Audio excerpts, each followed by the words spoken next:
Bangsa Viking berasal dari wilayah yang dikenal sebagai Skandinavia yang meliputi Denmark, Norwegia, dan Swedia. Dalam kutipan artikel Life in Norway yang berjudul The Complete History of the Viking yang terbit pada tahun 2020 silam menyebutkan bahwa bangsa Viking bukanlah kelompok satu ras saja, tetapi mereka adalah perkumpulan kelompok-kelompok kecil dari seluruh wilayah. Pada zamannya, bangsa Viking terkenal karena reputasi mereka sebagai penjelajah, pedagang, dan pejuang yang ulung.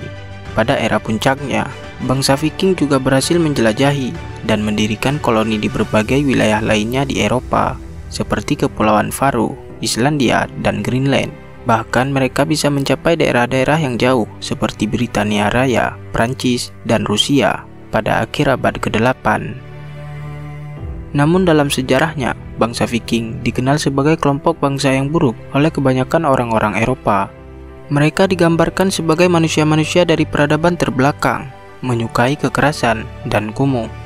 Gagasan ini membawa sebagian orang meyakini bahwa bangsa Viking lebih kejam dibandingkan bangsa lain dalam budaya Eropa. Dan parahnya, isu-isu ini menyebar ke wilayah Skandinavia itu sendiri, sehingga memunculkan mitos-mitos tak berdasar.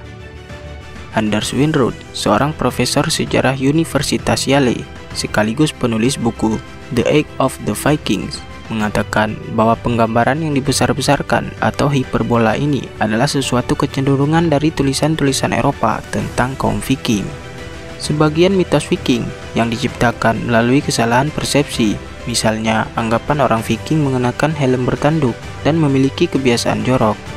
Namun nyatanya, budaya, perilaku, dan kekerasan yang dilakukan oleh bangsa Viking terhadap musuh mereka tidak berbeda jauh dengan kekerasan yang dilakukan oleh orang-orang Eropa pada umumnya. Karena pada awal masa abad pertengahan, hal semacam ini sangat lumrah terjadi dan dapat ditemukan di wilayah Eropa lainnya. Lalu bagaimana pertemuan bangsa Viking dengan peradaban Islam? Sebelumnya tidak banyak yang tahu jika bangsa Viking ini juga nyatanya telah melakukan kontak dengan peradaban Islam. Bukti paling kuat adanya pertemuan kedua peradaban ini adalah adanya catatan dalam riwayat orang-orang Muslim. Bangsa Viking ini dikenal sebagai Sakalibah yang merujuk kepada orang-orang berbadan kekar dan berambut pirang dari Eropa Tengah, Eropa Timur, hingga Eropa Utara. Salah satu catatan tentang bangsa Viking bisa ditemukan dalam riwayat seorang ahli geografi Muslim pada abad ke-10, yaitu Ibnu Rustah. Ia menyebut mereka tampan, bersih, dan berpakaian bagus. Mereka menjaga pakaian mereka tetap bersih, dan orang-orang menghiasi diri mereka dengan pita lengan emas atau gelang. Mereka bermurah hati satu sama lain, serta menghormati dan melindungi tamu-tamu mereka. Bahkan, ujian lainnya datang dari seorang penjelajah Muslim dari dinasti Abbasiyah, Ahmad ibnu Fadlan. Ia begitu detail menjelaskan tentang pandangannya terhadap bangsa yang berambut pirang ini. Ia memuji fisik orang-orang Viking yang begitu sempurna. Ia menyebutnya bagaikan palem yang kokoh. Perumpamaan ini merupakan kata-kata pujian tertinggi oleh orang-orang Arab kala itu. Catatan mengenai bangsa Viking juga dapat dijumpai dalam riwayat para cendekiawan Muslim lainnya.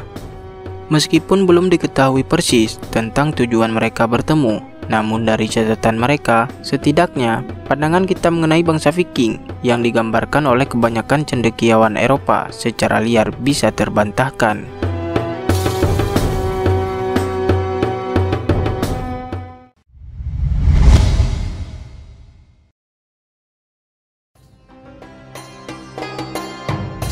Dari abad 8 hingga abad ke-11, Viking dikenal sebagai penjelajah dunia yang hebat. Mereka menyebar mengarungi laut dari Eropa Barat ke Asia Tengah. Wilayah ini diyakini adalah titik awal bangsa Viking bersinggungan dengan peradaban Islam pada masa itu.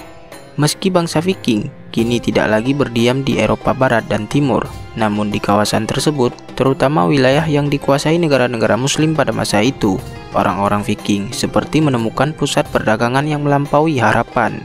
Orang-orang yang hidup pada zaman Viking dan peradaban Islam membangun pusat perdagangan seperti di Kiev, Ukraina, dan Novgorod di Rusia, yang merupakan bagian dari rute perdagangan Volga, yaitu titik pertama munculnya catatan pengamatan tentang bangsa Viking dan Rus.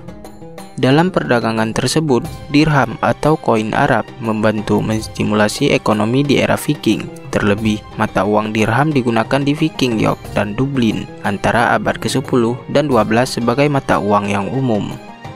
Berikutnya, dalam penjelajahan mereka, orang-orang Viking juga bertemu bangsa Turki dan orang-orang Bulgaria yang memiliki kekuasaan dominan saat itu. Viking kemudian meninggalkan peradaban Islam, memilih untuk menjadi tentara bayaran atau memperdagangkan komoditas berharga. Meski kemudian Viking disebut sebagai perampok di jalur perdagangan Eropa, namun di ujung Timur Tengah mereka dikenal sebagai pedagang.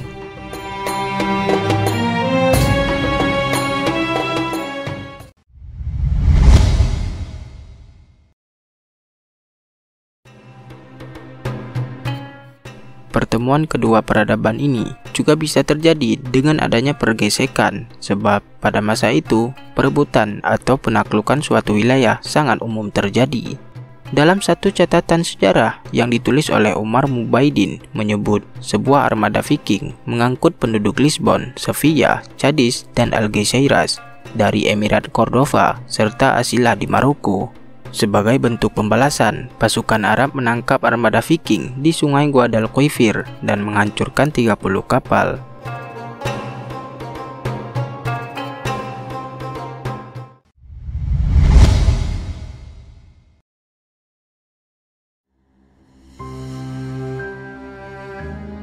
Dalam sebuah penelitian yang dipublikasikan pada 23 Februari 2015, seorang arkeolog meneliti cincin milik seorang wanita Viking yang diduga dikuburkan pada abad ke-9. Cincin perak berhias batu ungu itu sebetulnya sudah ditemukan pada akhir abad ke-19, namun baru teridentifikasi saat ini. Pada cincin tersebut terlihat ukiran huruf Arab berbunyi Illala yang berarti untuk atau kepada Allah atau Tuhan. Namun, kondisi jasad wanita Viking dengan cincin Arab tersebut sudah membusuk, menyulitkan para peneliti dan arkeolog untuk memastikan kepercayaan dan etnisnya. Pertanyaan yang tak terjawab soal asal muasal dan agama si wanita Viking tersebut. Hal ini masih menjadi pertanyaan, apakah cincin itu peninggalan perang atau bagian dari pakaian tradisionalkah, atau apakah wanita itu masuk Islam? Tak ada yang tahu pasti. Hingga saat ini, cincin tersebut tersimpan di Museum Sejarah Swedia di Stockholm.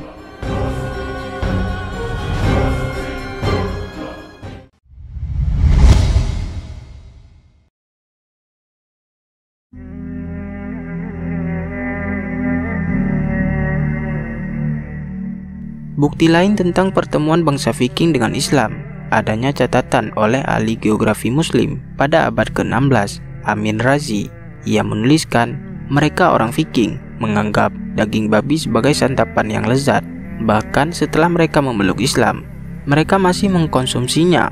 Sementara tulisan Omar Mubaidin menyebut, orang-orang Viking banyak menyerang negara-negara Muslim dan Kristen di semenanjung Iberia. Akhirnya, satu komunitas Viking yang kemudian menetap di Tenggara Sevilla masuk Islam. Mereka terkenal karena memasok keju ke Cordoba dan Sevilla. Andre Umar dalam dokumenter BBC berjudul History of the World into the Light menyebutkan bangsa Viking di Rusia sangat dekat dengan Islam beserta rajanya.